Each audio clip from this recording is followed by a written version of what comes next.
Thank you for viewing this YouTube archive of a Conscious Consumer Network broadcast.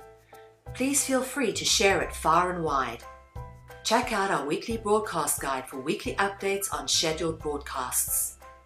Help keep us on the air by contributing to our network support fund. You can follow us on Facebook and Twitter, or get in touch via email. We thank you for supporting free and independent media. Television is not the truth. Television is a goddamn amusement park. Television is a circus, a carnival, a traveling troupe of acrobats, storytellers, dancers, singers, jugglers, sideshow freaks, lion tamers, and football players. We're in the boredom-killing business. So turn off your television sets. Turn them off now. Turn them off right now. Turn them off and leave them off. Turn them off right in the middle of the sentence I'm speaking to you now. Turn them off.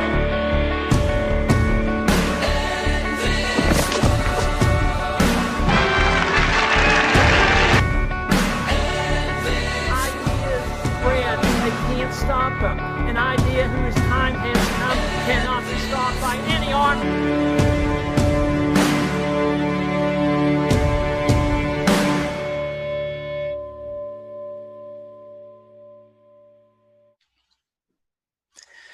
Welcome to TLB TV Eradicating Programmed Ignorance, brought to you by Conscious Consumer Network. And before I get started into all the political stuff, we're going to dig a deep hole again today. Let me please tell everybody that we have a voice such as this voice right now going out across the planet to as many people who are seeing this show because of Conscious Consumer Network. Please do me a favor. Don't just watch this show. Go take a look at their program guide. They've got some phenomenal shows. Support them in any way you can. It is because of people like you donating $5 here, $10 there, that we have this platform to get our word out. So we're very appreciative of Conscious Consumer Network. Tonight, we're going to do Science for Sale Part 2. There's two reasons for that. One, there's no way in hell in the first show we could cover everything that we need to cover to show how science has literally been sold in the last 3 to 4 generations. But as usual, I've got people here who can talk about this to a great degree. Last week, or excuse me, 2 weeks ago, we had a very, very good friend of mine and a phenomenal researcher. And of course, that would be James McCanney on the show. And 5 minutes in, after he gave this beautiful intro, he not only lost all internet, but he lost all phone connection and everything. Gee, I wonder if that was done intentionally. And that left David and myself, and of course that would be Dr. David Lewis, to discuss things for the next hour. Today I'm bringing them both back simply because it's not so much the questions that I'm going to ask these two individuals, but the interaction that I would like to see between these two individuals, because they both have two different aspects of Science for Sale to show you or to present to you. Of course, Dr. David Lewis spent 3 decades plus working within the government, within the EPA, also doing work for the CDC and other branches of the government, and doing research for this government, and was one of their lead researchers. And then we have Professor James McCanney, who worked outside of the government, but in conjunction with portions of the government, such as NASA and other portions of the government. But he was basically on the outside looking in. So we're looking at two totally different perspectives, but two lifelong and very globally respected researchers and scientists. So today I want to see more of the interaction between these two gentlemen and allow them to bounce some of the ideas and some of the concepts they've seen and some of the destruction of the credibility of science off of each other. I started off last week, and I'm not going to go through everything I went through on our last show. And again, it was 2 weeks ago, not last week. But when this comes out as a YouTube video, when I republish this, it will have both of the archive shows in it, Part 1 and Part 2. And what you will see is how well they're going to fit together and the awesome information. But I'll just touch a little bit on what we covered in the opening last week, because I really want to get to this discussion. But what I talked about was, as a child, okay, I partook in things like the Heath kits, the science kits. I mean, the model airplanes, anything that had to do with science as a young boy, and in a lot of cases, up and coming, and even more so today, young girls were extremely interested in science, because we lived in America and we were on the leading edge of science, and we would always be. And if anything was invented or anything was researched, it came from America. We were the biggest, the baddest, and the best, whether it was military, whether it was medical, whether it was space exploration. We might not have started out as the best, but we soon became the best, and we soon led the world. And science had a credibility that was unimpeachable. Today, we can't say the same thing. When those who have a very high position in some of the world's most respected journals, like Nature and Lancet, tell us that less than 50%, and some say over 60% of the publications in these respected journals can no longer be trusted because the science they present cannot be repeated. Let's face it, people, a peer-reviewed journal means that any scientist in your field can take that science and repeat it. And if you can't do that, how can this be peer-reviewed science? It literally cannot be. So science today has fallen on the rocks of credibility.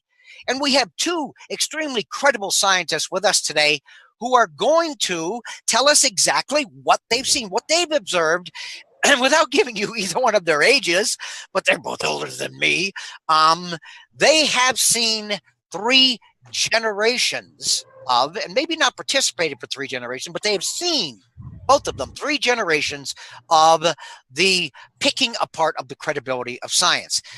I'm not going to go through their qualifications. I'm not going to go through their bios.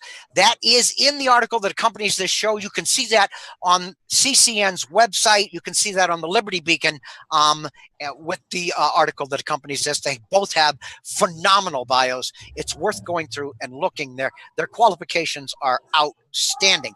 And they are both of these gentlemen are science advisors to the Liberty Beacon Project, and we could not be happier to have 2 more accredited individuals associated with this project.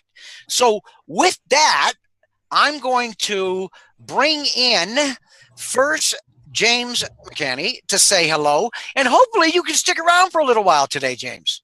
Well, thank you, Roger. And David, it's great to be here. I will try to stick around for the whole show this time. But let me just talk about where I was last 2 weeks ago when I was so rudely chopped off. I was talking about Tier 1, 2, 3, and 4 science. And this is extremely important to understand. So let me get out right away. Tier 1 science is the military science. It happens in private companies, locations like Battelle Research, government-sponsored think tanks, private corporations that are government funded, and et cetera, within some universities, et cetera. This is the science you never see. It doesn't get published. It goes up the ladder, and this is controlled by the world bankers because they understand, like all leaders that have been around through history, they understand that information control is paramount. That's why in the Middle Ages, the Catholic Church taught the flat earth concept, because it was a mental prison for the people. It kept them from building a nice ship and going and sailing off to seek their fortune across the sea. Everybody thought they would fall off the end of the earth. And that's the same that's going on right now with Mars. For example, NASA goes, well, we'll go there in 20 years. We need billions of dollars a year. Hey, let me tell you something. The military Tier 1 people have already been there. They've been already researching the ruins that are there. They know that there were civilizations on Mars. But the public out here is taught that that's a stupid, ludicrous, ridiculous idea that only people in fairy tale land would believe. So Tier 1 science is the science you don't see. The ownership of water, the ownership of resources, the ownership of the press. All of this comes from that top-down layer. And so what we're dealing with here is the we're getting background noise from somewhere. Anyway, it may be on my end. I'm in a public building right now. If you want, mute when you're not talking, David, and just mute the. Good idea. And then I'll do and that. then we won't get that background noise. Okay, so tier 2 science is what most people believe is tier 1 science, the top layers of science, etc. So the tier 2 layer is what we might call NASA or the government agencies, etc. The space shuttle going into space, the space station, the Hubble Space Telescope. All these facilities have dual purposes. And by the way, the space shuttle is not the way to go into space. There are much better ways. I've seen them. They do exist. Electromagnetic propulsion systems, etc. So what the public is fed, I call tier 2 fairy tale garbage science that is pawned off on the public. And by the way, this actually counts in the pharmaceutical industry, etc. too, where the people that run the world get much different treatment than, say, the common person. But at any rate, tier 2 science is very important to understand that there's a division of science, and most tier 2 scientists have no clue that there's an entire layer of science above them. Okay, tier 3 science, what's that? These are university professors. I call them textbook repeaters.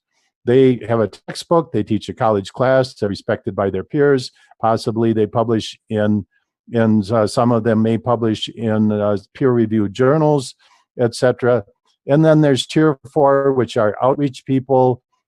Then you have like the glossy magazines like National Geographic, Discover Magazine, Scientific American, the entities, the internet channels, the History Channel, etc. A lot of television, a lot of internet TV. This is tier 4. And what this is all a very top-down structured science. And this is what the public sees. They don't see what's at tier 1. So anyway, it's important to understand this concept. If you go back into history, I don't care, 2000 BC, if there was a ruler there, he understood one thing, that you keep the population dumbed down.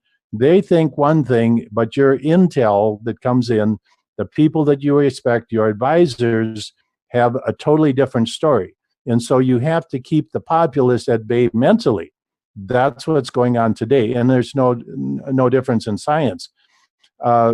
I was shocked and amazed when I started looking deeper down the rabbit hole we call NASA to find out all kinds of things. And when I started criticizing them while I was on campus, 1979, and I'm at Cornell University, I'm criticizing NASA scientists on campus for misuse of data, fudging data, burying data, interpreting it to satisfy their own pet theories, etc. The obstruction of other work, which I was doing at the time, and just the whole laundry list of basically scientific fraud. And these guys were, I called them scientific vacations. They would fly all around the world on these government aid. They were paid huge amounts of money.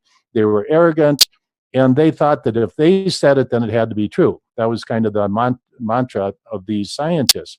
But anyway, what they didn't realize was there was a whole layer of science on top of them in the military, which I got to see myself personally eventually because of some of my projects. I was in Los Angeles trying to sell my projects to the military aerospace industry, etc. And before I realized that they were only interested in my ideas, when I told them that I didn't want my propulsion systems, my electromagnetic propulsion systems, I did not want them to be used for delivering nuclear bombs. That's where we had a little bit of difference of opinion, and I got squeezed out. That was the turning point in my career, dealing with the aerospace industry. There again, it was very clear. And at that point, I was in venture capital groups. I was seeing these young guys that were, 2-3 years out of college, moving millions of dollars a day, forming companies, calling up senators. I want money going to this project over here. flying around the world, driving the nicest cars. And I thought, what college did I go to? Man, I missed the boat. Where do these guys get these jobs? Well, these were the kids of the families that run the world, that run the U.S. government. These guys young guys could call up a senator and say, hey, fund this project over here, get the money moving, go through, and this is the channel, Department of Defense here, there, and it ends up in their company over in Los Angeles. These were the people that were being prompted and brought into this international banking system that runs the world wars, that keeps Russia with the same technology as we do have, and vice versa. There was an engineer named Andy, I won't say his last name, but he invented the F-14, F-16 Tiger Shark nose, allowed the F-16 to fly sideways, shoot its guns, and then turn back and fly straight again. It's an aerodynamic concept. But anyway, within months, the Russians had that same Tiger Shark nose on the MiGs at the Paris Air Show. And I'm going, what? What the heck's going on here? This should have been top secret. Top secret. I mean, gives us a clear advantage in air power. And what I realized this was the balance of power that keeps the bankers in charge. Wait a minute, hold on one second, James, because this has been seen a lot more recently, because you have, during the Clinton era, you have a lot of transfer of technology to China in the same fashion, in order to maintain that balance, okay, that you're speaking of. And again, what we're looking at is people like Dr. David Lewis, who works his entire life, okay, trying to keep people like you and I safe from being poisoned on a daily basis. His credibility is going down the tubes because of these playboys, these scientists who basically are well-paid playboys and have no real concept of what science is. Yes, I see this, but I think you probably explained it to most people better than I've ever heard it explained. Well, I saw it from the inside, and so anyway, the whole idea here is that when we talk about science, science is owned. The ownership of science and scientists is owned when we look at government programs, etc. This money is made available, and they spend a lot of money on what I call tier 2 science, the smoke screen. And when you come down to see it, I go to a meeting, American Geophysical Union meeting, 17,000 to 20,000 scientists there, tier 2 scientists that don't have a clue that there's an entire layer of science above them, of which they know nothing. A good example, I was in a meeting where they were discussing solar wind, solar magnetic properties, etc. And the guy mentions that he always has to send his results up to a military group that analyzes it. And somebody says, what did they tell you about your research on this particular topic? And he said, oh, they never respond. We don't know if it's good or bad, or if they use it or whatever. Ding! This is the division between tier 1 and tier 2 scientists. And these guys, in a sense, know it, but I don't think they have any clue of what's really going on there. But anyway, the issue here is the United States leads the world in science and in technology, etc. The money spent here dwarfs all the other countries put together. So they all are vying to be some part of the United States. And that money they don't get to publish, they don't get to do anything. Imagine you're a professor in South America or Mexico or Eastern Europe or something, and you get the chance to be on a project using the Hubble Space Telescope. You have, that's your big shot in life to be something. And so they have them a hook in their nose around all of the world, Japan, the China, in fact, etc. But when you look at the control of this, I wrote an article called Scepter, and it's on the Liberty Beacon page. I advise everybody to look at. And that was related to the show we did November 25th with Randy Maugans, dealing with the control and the scepter is SCEPTER, like the king scepter. The first term there, these are all the things that the World Bankers control. The first word there is science. One of those words, the E word, is engineering. And then there's media, etc. But these are, it's complete control. And one of the E's is for education. So what kids learn as they're growing up has nothing to do with reality. In fact, once you get up and you start at the top level and you start looking down, about 95% of what kids learn all the way up to PhD level couldn't possibly be true, especially in the sciences. And this is something that I brought up 2 weeks ago when I said we don't teach our children science anymore. But what I'd like to do is bring David in, because you have just spit out a mouthful.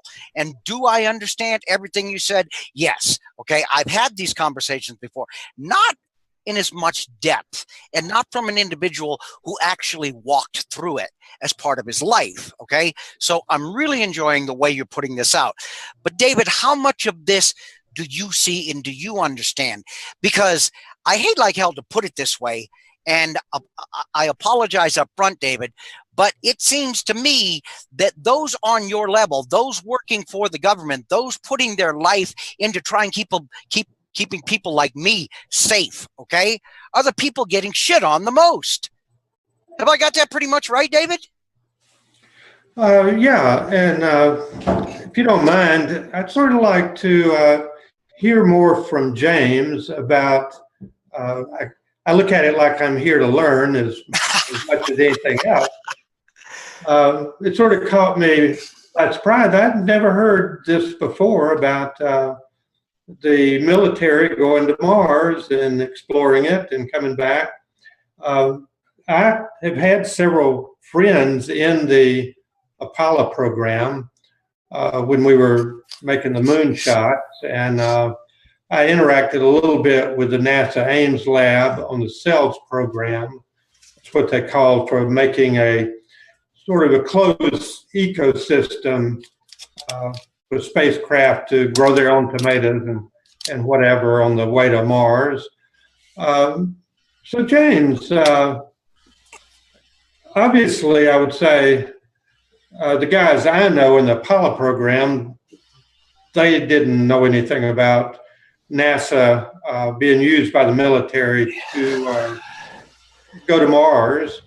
So how does that happen? How does that come about? I'm open to hearing anything I have never heard before. Well, let's go back, let's say to 1982. Okay. First of all, let's go to 1991. Something happened at NASA. Their new leader that was appointed by George Bush was brought in from the CIA, and basically what he did was he put the lid on NASA. At that time, I knew a lot of these people. I mean, not that they all liked me or anything like that, but I was familiar with the Los Alamos group, high energy group. I mean, I was in Los Alamos giving lectures on my work. I was at Goddard Space Flight Center. So I knew these people personally. I could pick up the phone and talk to them. Yeah. And about 1991, all of this came tumbling down. A lot of people left NASA. A lot of people were fired or let go. And it was really thinned out. And the people that remained signed non-disclosure agreements. So this division became very, very sharp in around 1991. In 1982 was when I was in Los Angeles marketing my electromagnetic propulsion systems basically to the military. And this went through the mid-1980s. And basically these are propulsion systems that are non-inertial. They don't blast something out a nozzle of an engine.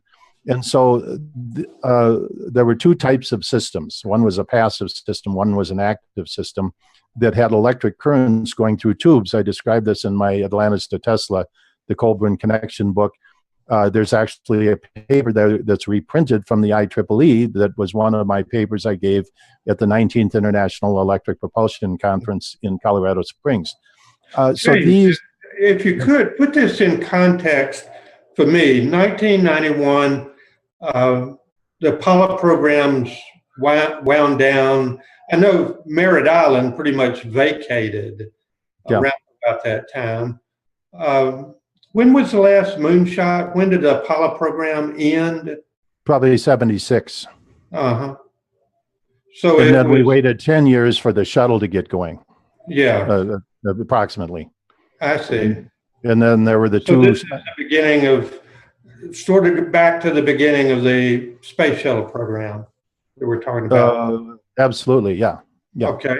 And so the whole issue is that a lot of technology is held back.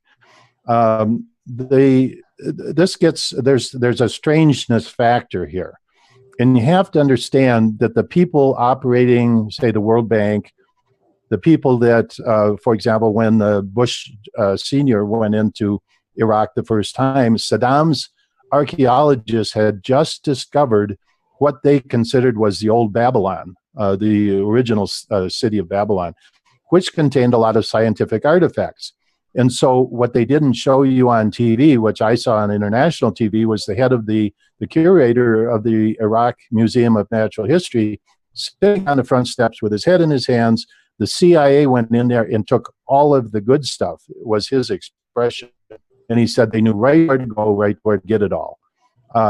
So they did two things. They raided the museum of Baghdad, but they went out and they surrounded the archaeological area and took it over. Then they went out and, of course, surrounded the oil fields. It was not about little girls going to school in Iraq, according to George Bush. So anyway, that was the key that actually went in there, because they wanted to cordon off that archaeological site. And we never hear about this. They have been excavating in the South China Sea since back in the 1990s when I found out about it. I mistakenly backed into an internet site, a secure naval internet site, that had them, they're going into the South China Sea with U.S. submarines and excavating artifacts in the South China Sea, etc. And who's this going to? The Smithsonian is instrumental. I mean, we think of the Smithsonian as a museum and we see all this historical stuff. But what they really are is a front for getting all the good stuff, and that goes into private hands.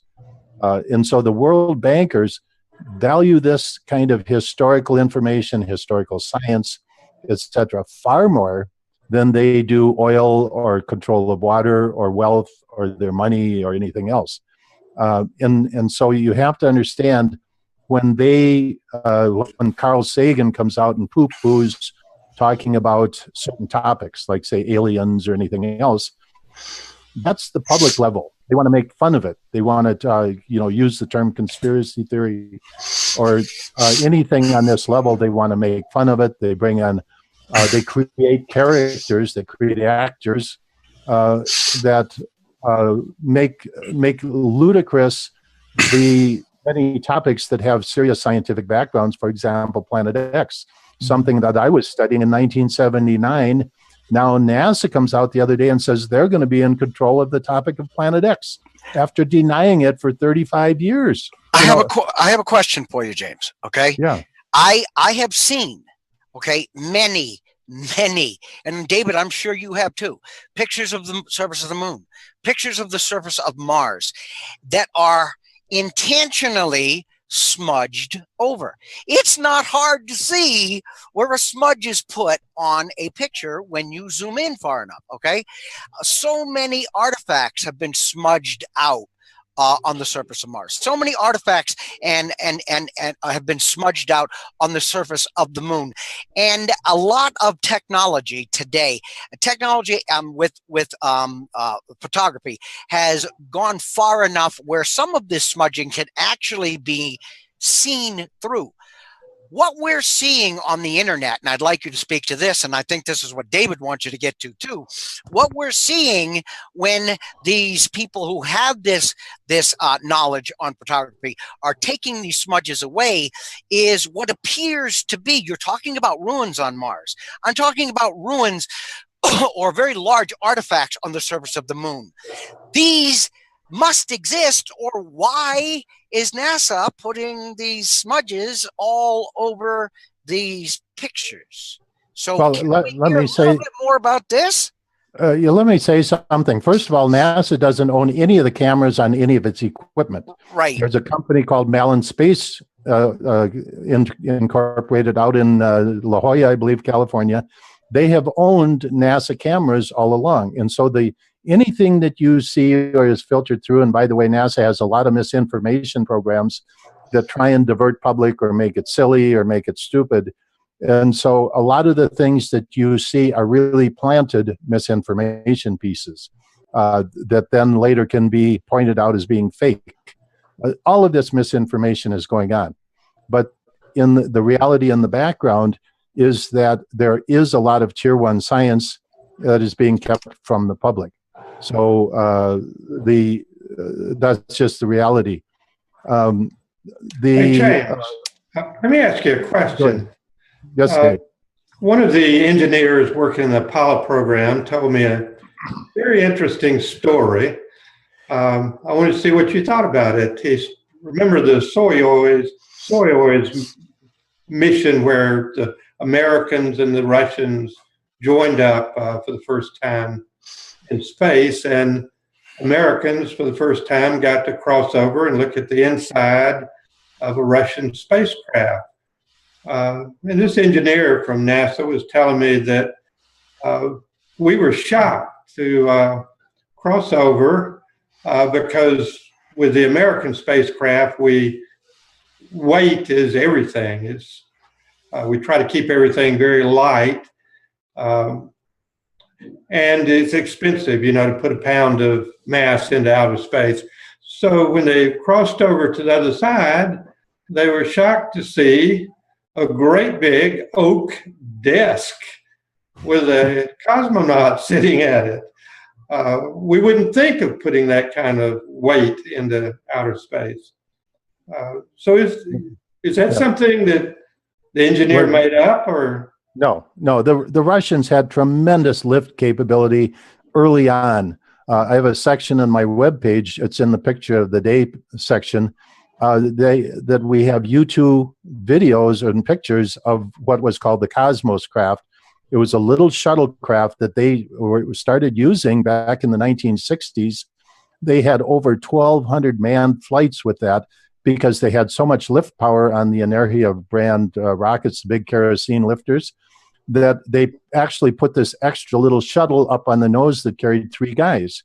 And they could go up and do missions and orbit the Earth and come back down in and land. And the picture I have on my webpage is from a YouTube photo that I got from in Russian source. I worked with Russian space scientists for a number of years, back in the mid-90s. And also their shuttle program, they had a big shuttle program going on long before we had a shuttle. And they canceled it because it was just obtuse. It was too expensive. But their big boosters are immense, and they can roll these things out. While we were waiting for the Apollo program to get going, they had thousands of people in outer space. They have tremendous lift ability. They still do. They went around the moon and came back, and what I understood from these Russian scientists was that the people came back very dead, that they spent around the moon just to orbit the moon and come back. Because they had the capability, they had the ability to be in space for long periods of time. And the Russians had a very different tack to doing things. Everything in the United States was with, like a valve would be run electronically or etc. The Russians, if you look inside a Russian spacecraft, it was all balls. Everything was a ball, a globe. And they had manual valves. And so when they needed more oxygen, they just opened the valve a little more, etc. But they had tremendous lift capability, and so putting things in. They used and still use, I guess, kerosene and oxygen, not hydrogen and oxygen. Yeah. Right. I've heard the reason for that is that NASA just liked the idea of hydrogen because the universe is built on it. I always wondered, what is the real reason that we use hydrogen and Russians use kerosene? the main use of hydrogen is once you get up in thin atmosphere and out in outer space, kerosene is hard to light. So in the atmosphere, kerosene works beautifully, and it's cheap and very available. And so they just initially made these massive rockets. And if you looked at them compared to, say, the Saturn V or something, the Saturn V is still a major league rocket. But they always had the capability of lifting a lot more, and they could go off every day. They were literally launching sometimes twice a day. Yeah. Let me ask you one other question, something I've wondered about over the last couple of years. An experience my wife, Kathy, who's sitting over here, and I had driving home one night. On a country road, I looked up and I saw what I first thought was a meteor entering our atmosphere. But I was going slowly. As I watched it, it broke into hundreds and hundreds of pieces and was just crossing the sky. So we stopped. And I knew exactly what it was. It was a very large satellite or spacecraft of some sort breaking up. And it lasted probably, what, Kathy, maybe 5 minutes? She doesn't know, but I'd say 5 minutes. You know, it was not a meteor crossing the sky. So what I did, I went home and started Googling around through NASA's information to look at all of their satellites that they keep track of them, and they make that information available to the public when they enter the atmosphere and burn up. And this was not there. It was traveling from east to west, which I believe indicates a Russian satellite. Don't they go opposite of the way we launch? Or the Russians have orbits all over the place. I see. Yeah, so, and there's an issue that the U.S. uses because they have lower power rockets. That they use that because they're closer to the equator. They use that extra velocity from rotational velocity of the Earth. They add that into it takes away from the amount of fuel you need. The Russians were launching in all directions. It didn't matter. They had so much power. So what I was looking at, which NASA does not identify as a Russian or American satellite because they map both of them, I must have been seeing a military re-entry of a military satellite, I assume. It could have been, yeah, if it indeed was a satellite breaking up, and that's what they look like when they come apart. They start to literally come apart in pieces, and that's what you see, like a streamer. Anybody who believes that we are aware as civilians as tier 27, when you're talking about tier 1, we must be on like tier 100, that we are aware of everything that is orbiting this planet. We are probably aware of maybe 10%. And is it true that there's a virtual junkyard orbiting this planet as we speak? Yeah, that's one of the real crimes of the space programs, especially the United States, is all the junk that's up there. It's literally when private enterprise goes up there finally and starts using space, that's a big problem. It'd be like driving down the highway on this beautiful new highway with stuff flying into your windshield every 5 minutes, and you're driving like this to avoid it. Yeah, space is a big mess. And they have computer programs that track this, but it's they've brought bacteria to other planets. NASA has really had a very poor record of conserving outer space, vastly polluted around Earth.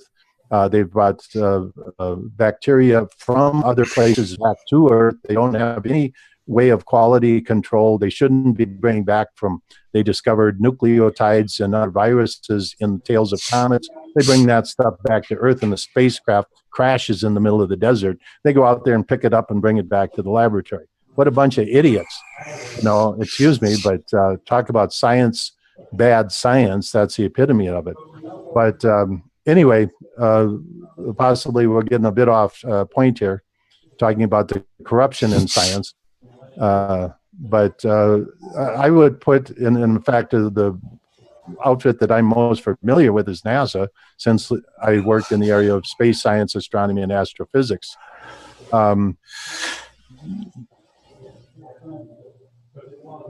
Hello? Yeah. You didn't freeze up on us, did you? No, I just stopped talking. I thought well, you'd wait for you a comment. stopped talking, and it's like, oh my God. James is gone again.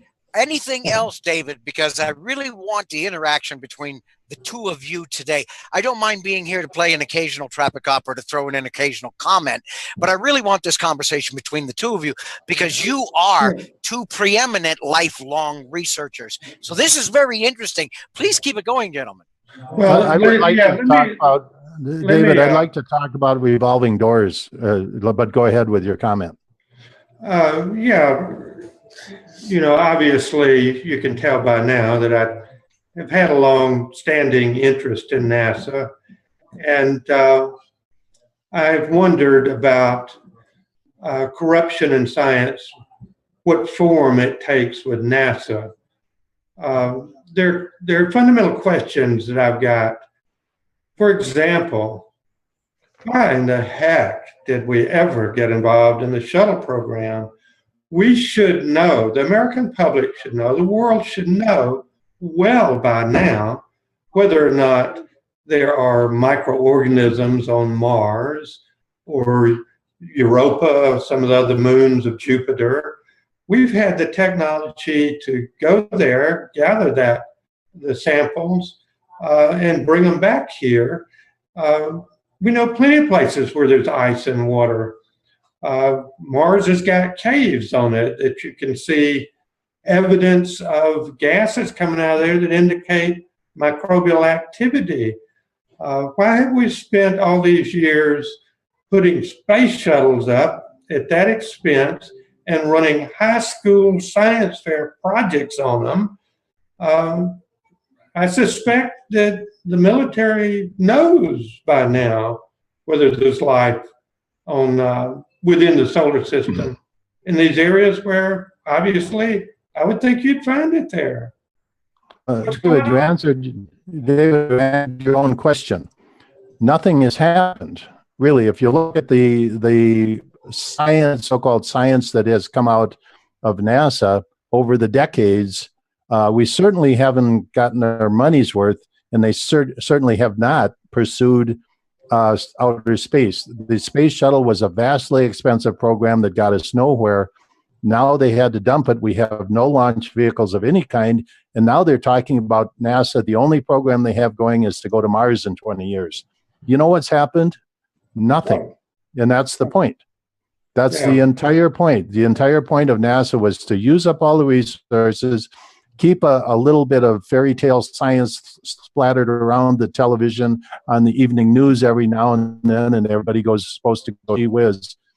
Every time people go down and watch that shuttle go off, I think, how ridiculous. That is not the way the military is going into outer space today. That's the smoke. I totally agree with you, James. And I mean, it's become crystal clear to me. They're spending tons and tons of money and letting decades go by and not doing anything useful. And if I can see that, surely scientists all over the world are wondering what's going on with NASA. So why are they spending all this money spinning wheels?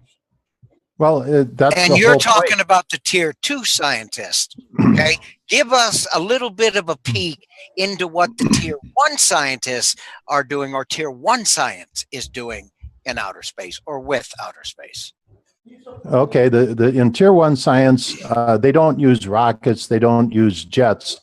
Jet engines are still useful, rocket engines are still useful. But in anything related to Earth, electromagnetic propulsion systems are the way to go. If you want to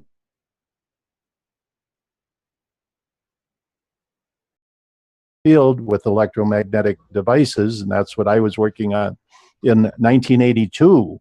And I mean, I'm standing there with the military in the meetings, They stole my work because I didn't want them to be used for delivering nuclear warheads. But on the level of what the public gets to see, and remember, there is a collusion between international so-called powers. All of these outfits, China, Russia, all belong to the G20. When you see the picture of the leaders of the G20 meeting, these are the leaders of the world that are controlled by the bankers, the same International Monetary Fund banker outfit that runs out of the front layer of the Vatican. That's exactly what's going on.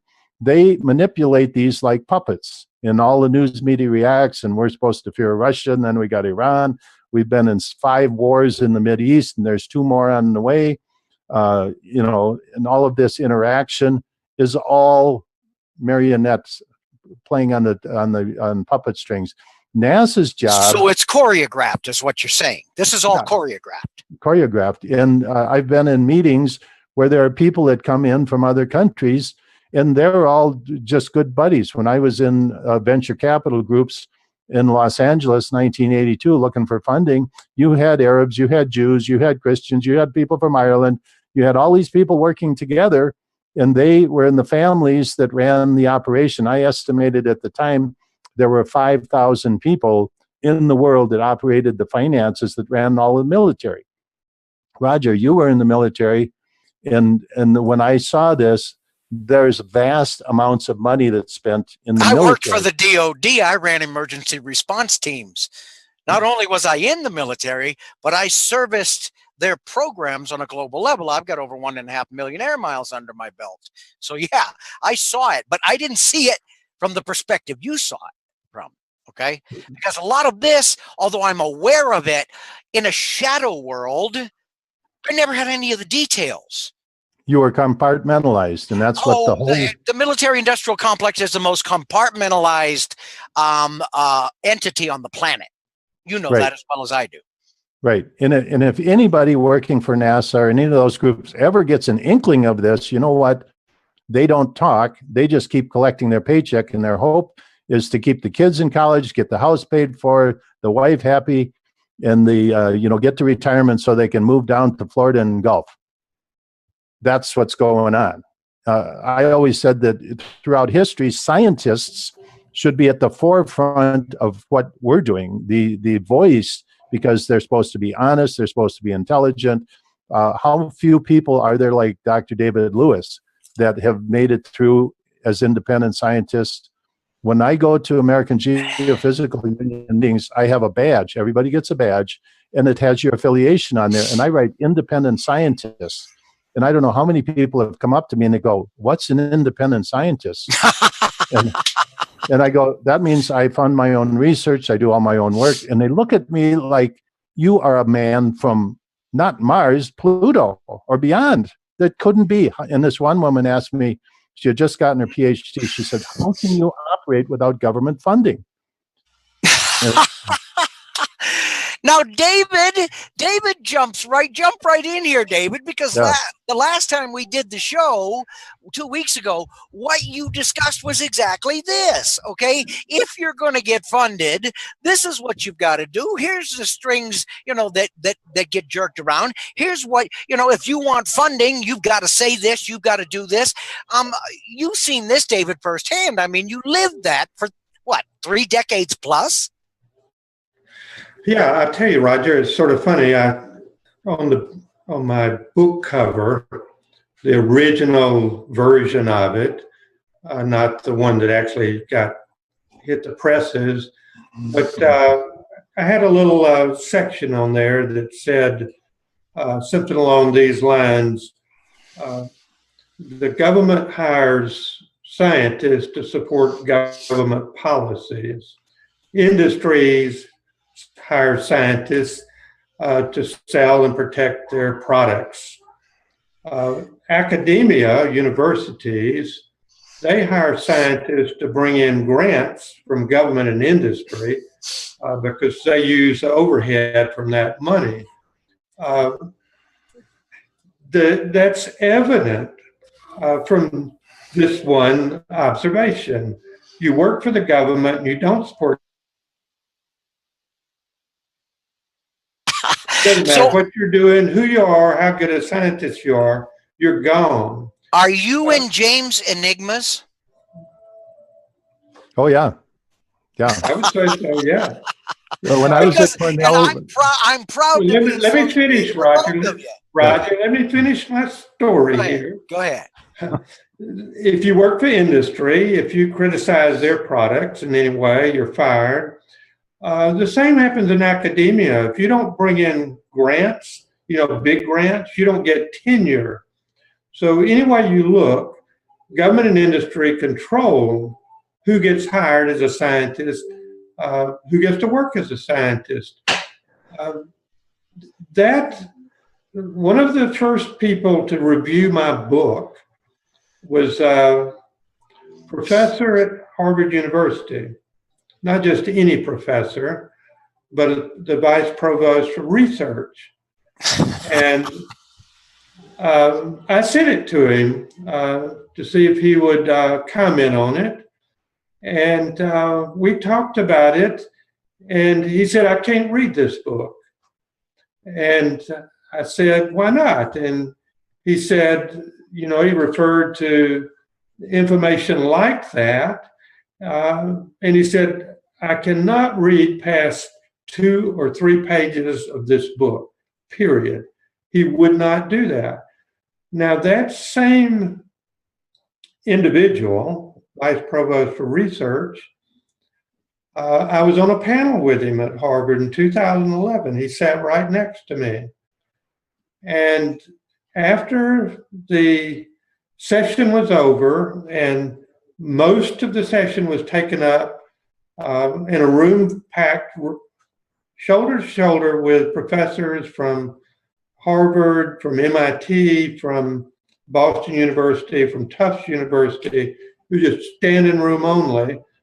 And when I talked about this subject, that my book deals with, that is government control of science, the whole conference just sort of moved in that direction, and that was what everybody wanted to talk about. Well, when we had a break, I was standing there talking to a couple of professors in the School of Medicine at Harvard, and this vice provost for research walked over and stuck out his hand, and he said, I just wanted to shake your hand. I've heard about you, never gotten to meet you. I just wanted you to know that I really appreciate all you're doing. And that's sort of how that conference went. But when he saw my book, Science for Sale, that was the end of it. He would have nothing to do with me. At the conference, he told me, he said, if I was 25 years younger, I would do exactly what you're doing. I would just dive into it. And so I thought I'd found a real good colleague there. But it's a different thing when you deal with the things like James dealing with, you're dealing with here, I'm dealing with it. That's a subject that can't be discussed. Well, I've got to jump in. I apologize, David. We're down below the 5-minute mark. So what I would like to do at this point, and I'll toss the football over to you first, James, take about a minute, go through anything, any parting shots, any last message you would like to put into people's minds, James. Then we'll go to you, David. And then, of course, I'll get my last 2 minutes. This is the first time I've ever done a show where I talk the least out of anybody on the show. And you know what? The audience is probably saying, let's do that again real soon. But please, please, James, jump in there. Give us about a 1-minute wrap up. Is there any final parting shot you would like to leave in the audience's mind on absolutely the sale of science? Absolutely. The CIA is the police force of the World Bank. And they now have gotten into science in a major way. They own Google, they own Facebook and Twitter and all of the social media. Yes. Google just put $1 billion into SpaceX, Elon Musk's so-called private space program. And now Elon Musk dropped his lawsuit against the government, now has a launch capability for military contracts. And so we see the CIA, private corporations that are starting to merge with NASA, and only they get FAA approval. Other private corporations, we saw the 3 private enterprises, including Richard Branson's SpaceX space program with accidents in the rocket stage. They are being hit by weaponry to destroy these private space programs and prevent them from getting civilians into space. This is very dangerous. And I'll turn it over to David. Well, now. Would you say energy weapons? Real quick answer to that. Energy weapons on these private attempts that have made them fail?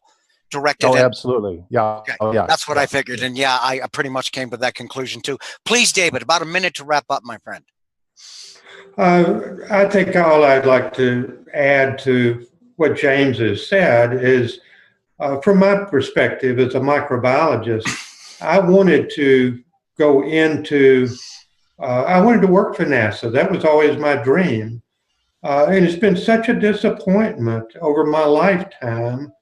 I can see so clearly what I could have done at NASA and many other microbiologists, and how far ahead our understanding of the solar system and beyond would be if scientists were turned loose at NASA.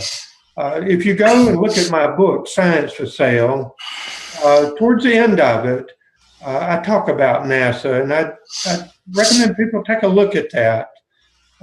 That's near and dear to my heart, that whole subject. I would say that I strongly recommend both of your books, the books that you guys have published. They're in your bios. Please go take a look. It tells you where you can find the books. It tells you the titles of their books. Both of these gentlemen have written outstanding books.